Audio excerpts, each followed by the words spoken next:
राजनीति में कोई भी परमानेंट दोस्त या दुश्मन नहीं होता है। ऐसी ही एक कहानी उत्तर प्रदेश से आ रही है। आपको लखनऊ गेस्ट हाउस कांड याद होगा। गेस्ट हाउस कांड के बाद अतीक अहमद की आ गई थी शामत। फिर बाहुबली परिवार ने मायावती से अब कैसे मिला लिया है हाथ। डॉन से बने नेता अतीक अहमद की पत्नी शाइस्ता परवीन गुरुवार को बसपा में शामिल हो गई।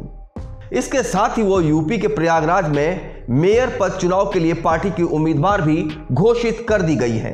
अहमद फैमिली का मायावती की पार्टी के करीब आना कई मायनों में हैरान करने वाली बात है। इसकी वजह है अतीक अहमद और बसपा सुप्रीमो का लंबे समय तक एक दूसरे का प्रतिद्वंदी रहना।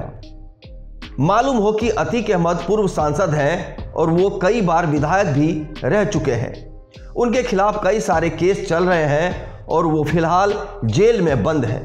बसपा की सदस्यता ग्रहण करने के बाद शाइस्ता परवीन ने कहा, मेरे पति की समाजवादी पार्टी से निकटता के चलते हम कभी अनुशासन नहीं सीख पाए, मगर अब हम बसपा के दिशा निर्देशों का पालन करेंगे और सीनियर नेताओं से सलाह लेंगे। मेरे पति हमेशा दलितों का सम्मान करते थे और बसपा में शामिल होना चाहते थे, लेकिन कुछ नेताओं ने उन्हें दूर रखा। अब मैं जल्दी ही बसपा प्रमुख से लखनऊ जाकर मुलाकात करूंगी। यूपी में 2017 और 2022 के चुनाव में बीजेपी ने बैक टू बैक जीत हासिल की है। सपा जहां कुछ हद तक मजबूत नजर आती है, वहीं बसपा मानो राजनीतिक गुमनामी में चली गई है। बीएसपी चीफ मायावती के साथ ही 2017 के बाद से इलाहाबाद पश्चिम से 5 बार विधायक रहे अतीक और उनके परिवार का दबदबा भी काफी कम हुआ है। ऐसे में शाइस्ता के बसपा में शामिल होने को दोनों ही खेमों को फिर से मजबूत करने के कदम के तौर पर देखा जा रहा है। एक समय था जब मायावती का उत्तर प्रदेश पर शासन चलता था। उन दिनों इलाहाबाद और उसके आसपास के इलाकों में अतीक अहमद का भी सिक्का बोला करता था। इसी दौरान 1995 में गेस्ट हाउस कांड हुआ, जिसने यूपी की सियासत को लंबे समय तक प्रभावित किया। दरअसल मायावती लखनऊ में एक गेस्ट हाउस में बैठक कर रही थी।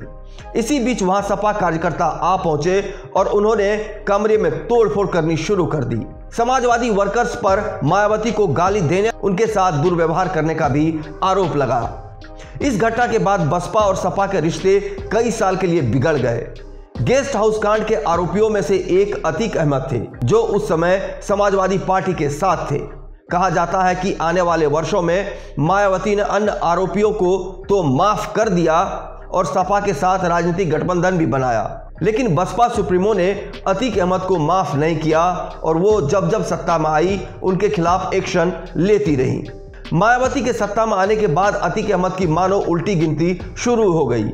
अतीक पर एक तरफ जहां कानून शिकंजा कसता गया, वहीं उनकी संपत्तियों पर बुलडोजर भी चलता गया। मायावती सरकार में ही अतीक अहमद जेल की सलाखों के पीछे गए।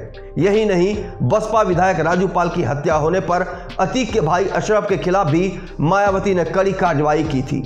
2017 में मायावती पूर्ण बहुमत के साथ यूपी की सत्ता में आई। बसपा चीफ ने अतीक अहमद की इलाहाबाद पश्चिम सीट से न सिर्फ अपना विधायक बनाया, बल्कि बाहुबली की सियासत को भी मानो जड़ से मिटा दिया। फिर एक बार अतीक की पत्नी शाइस्ता परवीन और मायावती साथ आई है। अब देखना दिलचस्प होगा कि ये साथ कब तक बना रहता है और राजनीतिक कितना फायदा दोनों को मिल पाता है। इस चैनल को देखने के लिए लाइक करें, सब्सक्राइब करें और बेल आइकन दबाना ना भूलें।